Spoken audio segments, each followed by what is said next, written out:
Hello friends, அஸ்ஸலாமு அலைக்கும். Welcome to Ashika's kitchen. இன்றைக்கி நம்ம சேனலில் ரொம்ப சூப்பரான மன்னீரல் கிரேவி எப்படி செய்யலாங்கிறது தான் பார்க்க போகிறோம். இந்த மன்னீரலில் பார்த்திங்கன்னா நிறைய ஹெல்த் பெனிஃபிட்ஸ் இருக்குது. முக்கியமாக ரத்த சோகை இருக்கிறவங்க, ஊட்டச்சத்து குறைபாடு இருக்கிறவங்க, கர்ப்பிணி பெண்களுக்கெல்லாம் ரொம்பவே நல்லது. மன்னீரலை சில பேர் சுவரொட்டின்னு கூட சொல்லுவாங்க. இந்த மன்னீரலை சின்ன குழந்தையிலேருந்து பெரியவங்க வரைக்கும் எல்லாருமே சாப்பிடலாம். முக்கியமாக புதுசாக குழந்தை பெற்றவங்களுக்கு, கர்ப்பிணி பெண்களுக்கு ரொம்ப ரொம்ப நல்லது. இப்போ இதை செய்ய ஆரம்பிச்சிடலாம். பேன் நல்லா ஹீட் ஆனதும் 5 ஸ்பூன் ஆயில் சேர்த்துக்கோங்க. ஆயில் நல்லா ஹீட் ஆனதும் இதில் 2 பெரிய வெங்காயத்தை பொடியாக நறுக்கியிருக்கேன். அதை இதில் சேர்த்து 5 நிமிஷத்துக்கு மீடியம் ஃப்ளேமில் நல்லா வதக்கிக்கோங்க. பாருங்கள், வெங்காயம் இந்த அளவுக்கு நல்லா வதங்கி வந்துடுச்சு. இப்போ இதில் 1 ஸ்பூன் இஞ்சி பூண்டு விழுது சேர்த்துக்கலாம்.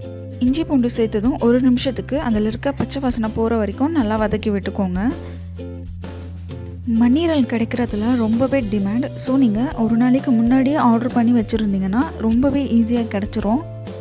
மன்னீரலை எப்போவுமே வாஷ் பண்ணிட்டு தான் கட் பண்ணணும். கட் பண்ணிவிட்டு வாஷ் பண்ணால் அதில் இருக்க சத்து எல்லாமே தண்ணியிலேயே கரைஞ்சிரும். அதே மாதிரி சில பேர் வேக வச்சுட்டு கட் பண்ணுவாங்க. அப்படி செஞ்சாலுமே அது வேக வைக்கும் போது அதில் இருக்க சத்து எல்லாமே தண்ணியிலேயே போயிடும். அதனால் நீங்கள் எப்போவுமே மன்னீரல் வாங்கும்போது வாஷ் பண்ணிவிட்டு கட் பண்ணி இந்த மாதிரி வதக்கி செய்கிறதுனால அதில் இருக்க எல்லா சத்துமே அப்படியே முழுசாக நம்மளுக்கு கிடைக்கும். பாருங்கள், வெங்காயம் இஞ்சி பூண்டு இந்த அளவுக்கு நல்லா வதங்கி வந்துடுச்சு. இப்போ இதில் கட் பண்ணியிருக்கிற மன்னீரலை சேர்த்துக்கலாம். நான் இன்றைக்கி 2 மன்னீரலை நல்லா பொடியாக கட் பண்ணி சேர்த்துருக்கேன். இது கூட நான் இன்றைக்கி 100 கிராம் ஆட்டு கல்லீரலை எடுத்திருக்கேன். கல்லீரல் சேர்த்து செய்யும்போது டேஸ்ட் ரொம்ப ரொம்ப சூப்பராக இருக்கும். கண்டிப்பாக நீங்களும் ட்ரை பண்ணி பாருங்கள். இப்போ இதை லோ ஃப்ளேமில் 5 நிமிஷத்துக்கு நல்லா வதக்கி விட்டுக்கோங்க. இந்த மாதிரி இஞ்சி பூண்டு கூட நல்லா வதக்கும் போது அதில் இருக்க கவுச்சி வாசனைலாம் சுத்தமாக இருக்காது. அல்சர் பேஷண்ட் கூட இந்த மன்னீரெல்லாம் சாப்பிடலாம். ஆனால் காரம் ரொம்பவே கம்மியாக போட்டு செஞ்சு சாப்பிடுங்க. சீக்கிரமாக வயிற்று புண்ணு எவ்வளோ இருந்துச்சுனாலும் ஆறிடும். பாருங்கள், இந்த அளவுக்கு நல்லா வதங்கி வந்துடுச்சு. இப்போ இதில் தேவையான அளவு உப்பு சேர்த்து 1 நிமிஷத்துக்கு நல்லா வதக்கி விட்டுக்கலாம்.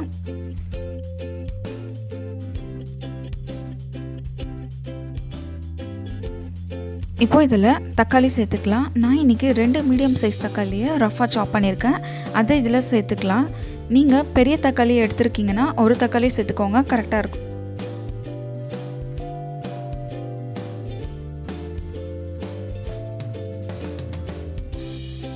இந்த தக்காளி நல்லா மசிற அளவுக்கு வதக்கி விட்டுக்கோங்க.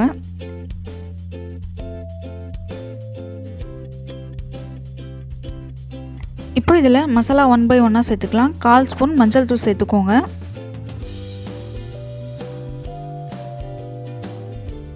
1/2 ஸ்பூன் தனி மிளகாய் தூள் சேர்த்துக்கோங்க. குழம்பு மிளகாய் தூள் கூட சேர்த்துக்கலாம். நான் இன்றைக்கி தனி மிளகாய் தூள் தான் எடுத்திருக்கேன். 1/2 ஸ்பூன் தனியாத்தூள் சேர்த்துக்கோங்க. நாம் எந்த அளவுக்கு மிளகாய் தூள் எடுத்துருக்கோமோ அதுக்கு ஈக்குவலாக தனியாத்தூள் சேர்க்கணும். 1/2 ஸ்பூன் மிளகுத்தூள் சேர்த்துக்கலாம்.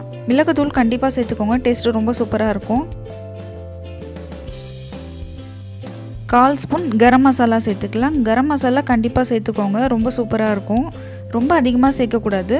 சும்மா ஒரு 1/4 ஸ்பூன் இல்லைன்னா 2 பிஞ்ச் அளவுக்கு சேர்த்துக்கோங்க. எல்லா மசாலாவும் சேர்த்தாச்சு. இப்போ இதை லோ ஃப்ளேமில் 2 நிமிஷத்துக்கு நல்லா வதக்கி விட்டுக்கோங்க. ரொம்ப வீக்காக இருக்கிறவங்களுக்கு, ரத்த சோகை இருக்கிறவங்களுக்கு வாரத்தில் 2 நாள் கண்டிப்பாக இந்த ரெசிபியை செஞ்சு கொடுங்க. ப்ரெக்னென்ட் லேடிஸ் யாராச்சும் இந்த வீடியோவை பார்த்துட்ருக்கீங்கன்னா வாரத்தில் 2 நாள் கண்டிப்பாக செஞ்சு சாப்பிடுங்க. ஏன்னா ப்ரெக்னென்சி டைமில் ஹீமோக்ளோபின் ரொம்ப ரொம்ப தேவைப்படும். நான் ப்ரெக்னெண்ட்டாக இருக்கும்போது எங்கள் அம்மா வாரத்தில் 2 நாள் இந்த மன்னீரல் கிரேவியை செஞ்சு கொடுப்பாங்க.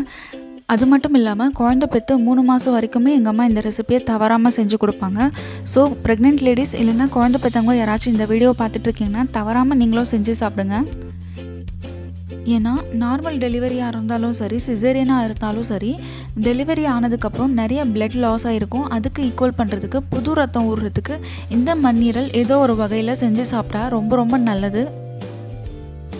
இப்போ இதில் 1 கப் தண்ணி சேர்த்து 10 நிமிஷத்துக்கு மீடியம் ஃப்ளேமில் நல்லா வேக வச்சுக்கோங்க.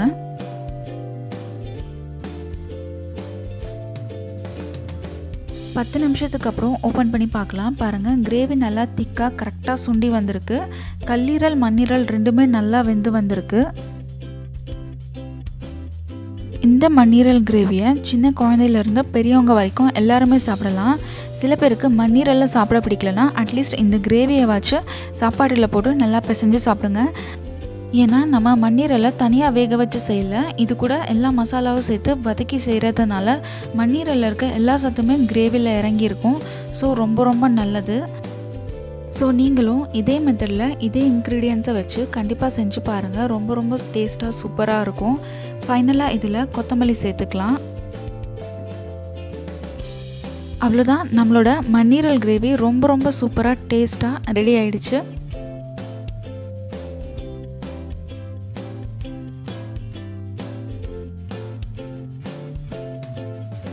இந்த மண்ணீரல் கிரேவி பார்த்திங்கன்னா லேடிஸ்க்கு ரொம்பவே நல்லது.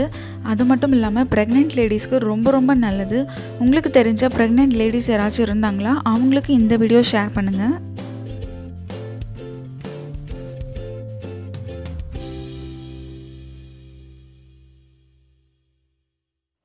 இதே மெத்தடில் மண்ணீரல் கிரேவியை ட்ரை பண்ணி பார்த்துட்டு கமெண்ட்டில் எப்படி வந்துச்சுன்னு சொல்லுங்கள்.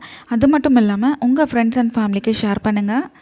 இது வரைக்கும் நம்ம சேனலை சப்ஸ்கிரைப் பண்ணலைன்னா சப்ஸ்கிரைப் பண்ணிக்கோங்க. பக்கத்தில் இருக்க பெல் ஐக்கானை கிளிக் பண்ணிக்கோங்க. தேங்க்யூ.